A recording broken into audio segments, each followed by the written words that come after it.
Alrighty. What's up, YouTube? We're back here at my job. One of the last few days that I'm gonna be here.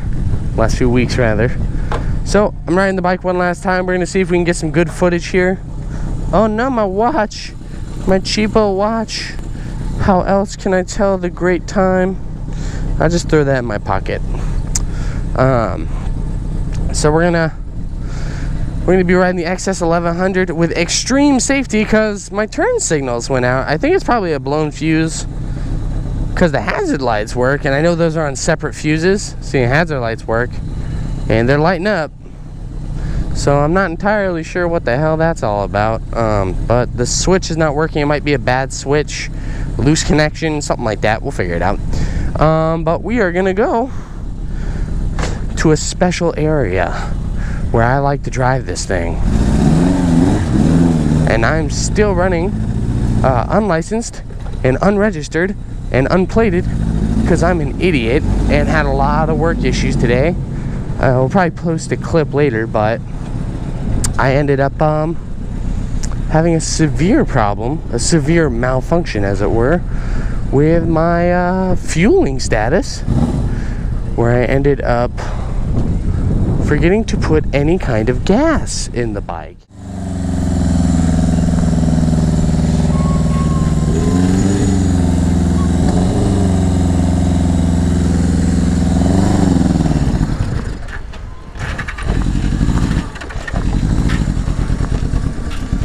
Come on.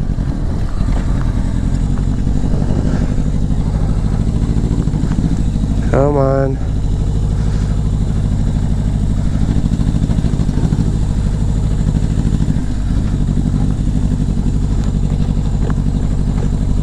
Swear to God.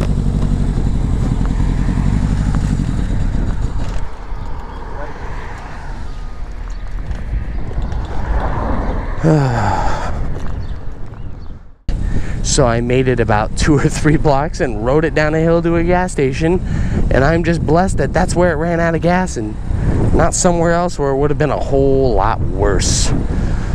So, and the plan is we're gonna go to this little alcove area down by Forest Park where I really enjoy riding. It's a small little straightaway, two lanes, straightaway, no traffic. One side is really bumpy, but the other side is still pretty good on the pavement.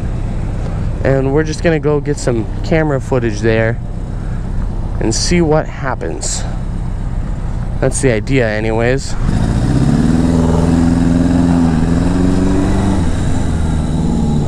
Ah, no turn signals. That's really fucking me up.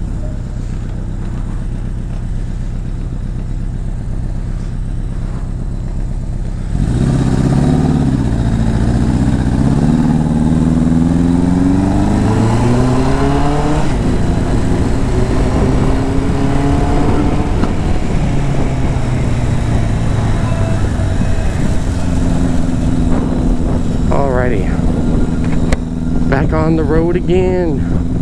Just can't wait to get on the road again. Here I am with my scooter friend right here, and he can't wait to get on the road with me. I'll tell you one thing that always makes me really nervous is riding unplated. It's a really bad idea. I don't recommend anyone do it. I'm just super impatient, and I'm gonna move, and I'm not gonna be able to ride bikes for a very long period of time.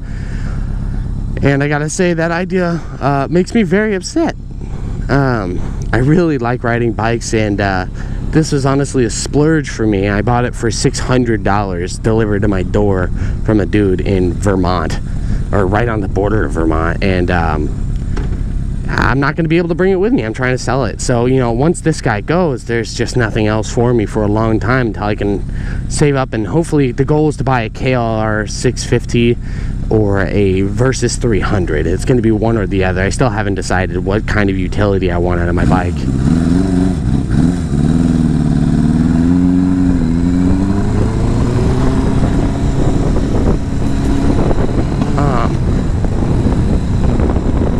Yeah, I haven't decided how much versatility and utility I want out of the bike yet. Part of me wants to go super versatile with the Versys, on street, on road, just dick around bike, nowhere, like they say, anytime, any road. And that's really what the Versys is, a little 300 to whip around and have fun on.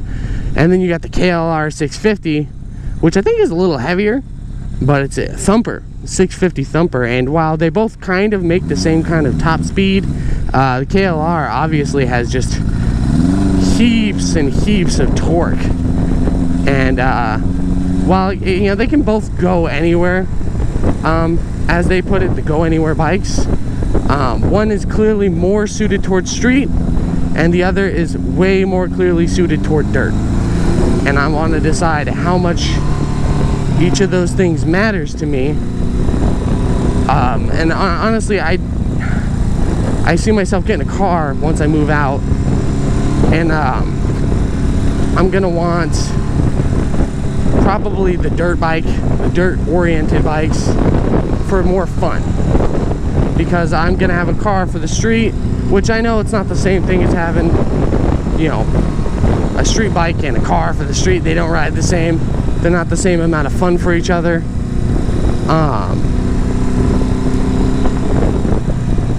But, you know, there's no reason to have a street-oriented bike when I have a car, as far as I see it, because I'm not going to use it for the commuting that I normally do. Like down here, I bought a street bike, nice big fun street bike, because I'm on the street all the time.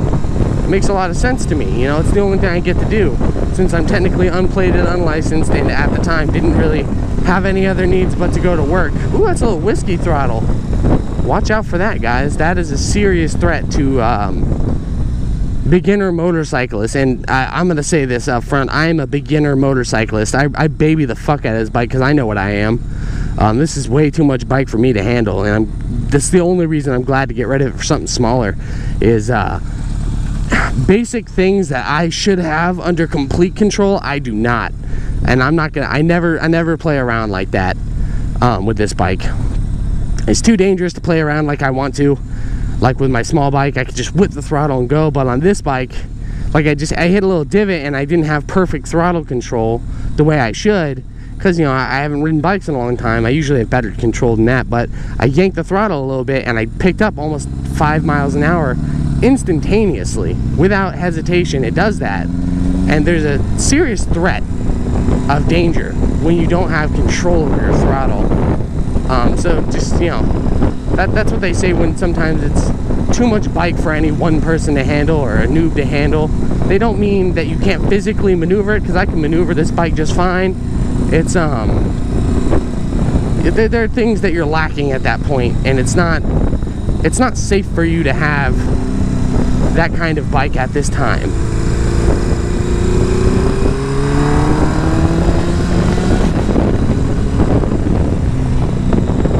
You should have something much smarter,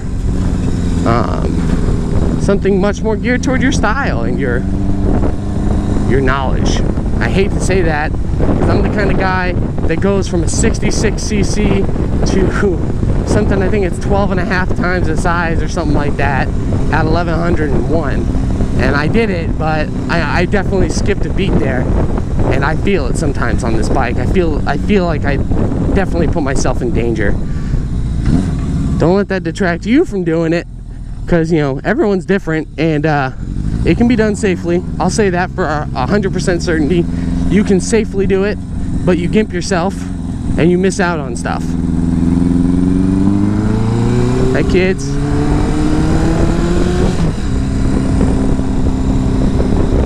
But 100% don't gimp yourself. Back to what I was saying though. Yeah, I only had the street bike. It was the only thing that made sense to me at the time. Now it's a different ball game. I'm moving to California, back to California I should say, where I can fully appreciate a dirt bike way better than out here. Not to say that Massachusetts and Vermont and all those closing areas couldn't have appreciated it, but year-round riding on a bunch of dirt plains and valleys and stuff like that, that's the dream right there for me. And the thing is, and why I'm still hung up on the Versys versus the dirt, the KLR, is I'm really riding this a little too high on the RPMs. I'm too lazy with my shifting. I want to stay in one gear when I know I'm just gonna have to stop in 2 seconds. It's a bad habit. One of the reasons why I have to why I get hung up on it is I know the Versus with a set of 60/40 tires is gonna do what I want it to do, but it's not gonna do both things as good as I want. I know it's gonna be more than I want on street. That's just a fact. I don't demand much from my street riding. Honestly, I'm a there and back street with an occasional blip. I occasionally blip to full throttle in random spots, just, you know, where it's no traffic, dead nowhere. I'm prone to blipping throttles and you know, picking up speed, but other than that, I'm just an A to B rider. And I know the Versus will not only get me there, but those moments where I want to blip the throttle, I'm going to be safer doing it, and it's not going to get me into trouble. I mean, when you're railing the throttle on that little guy, 80 miles an hour is the easy to hit number. After that, it's all effort. You need time to get there, and you know when you've gotten to that point, you intended to get there, and that's much more on you than a lot of people like to make it out to be. It's not that, you know, cops railed you because you were going too fast. That's because you were just railing it for way too long. Those things need an airstrip to get up to 100 miles an hour. So, you know, I'm not too worried about that. I enjoy the idea that I'm not going to get into trouble on the bike, or not get any stupid trouble on the bike like that. Just where I definitely could have avoided every single inch of the trouble heading my way. But on the other hand, the idea that the KLR dirt really appeals to me. I like the idea of just being able to sit at 4,000 or 5,000 RPM and just tractor my way up every single thing. Big bikes appeal to me. I'm 6'4". Depending on what shoes I wear, even taller. And you know, I'm 230 pounds almost. I have a lot of weight behind me. I'm a big guy. I can handle a big bike. XS 1100 honestly is a very comfortable fit for me. I wish it was 100 pounds lighter just for maneuverability, but you know what I mean, it's just not a problem for me, so a big bike doesn't bother me. And the KLR 650 just seems like it would just be fun. And I was looking through the Craigslist in the area I'm going to be moving and the surrounding areas, because I wouldn't mind traveling to go get a bike. I'm lugging the bike. I shouldn't be doing that. Looking in the areas, and you can get them for under $2,000. You know, that's right around that mark. Even under $3,000 is a good idea. So, you know, it's really, really good deals to be had, and looks like a really fun bike. So we'll see what I settle on. Here we are. Here's my spot.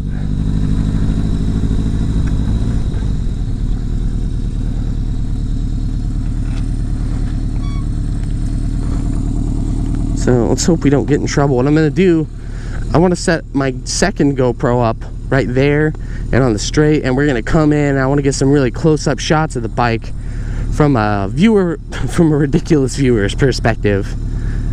And just look at all that. I've been here a lot on my motovlogs, but I never upload my motovlogs because I'm always embarrassed about stupid shit. I'm going to upload this one regardless of how bad it sounds or whatever. This is for you guys.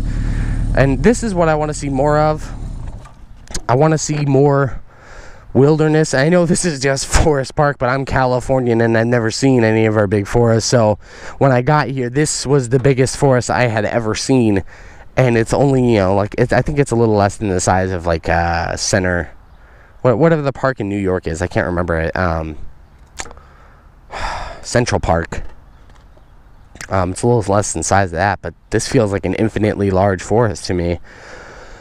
And it's insane. And then I see people motovlogging, and I want more, and I want to do that. I see myself out on those trails on the tippy tops of mountains, seeing clouds and stuff. That's just stuff I really, really want to do. And I want to show you guys more of that, and I want to get some friends to do it with me. It's going to be insane. Anyways, let's set up these GoPros and see what's going on. And I wonder what that guy's doing. A little bit more traffic here than I'm used to, that's for damn sure. What are they doing? What is this ridiculousness? Alright, anyways, let's get this set up. Ugh.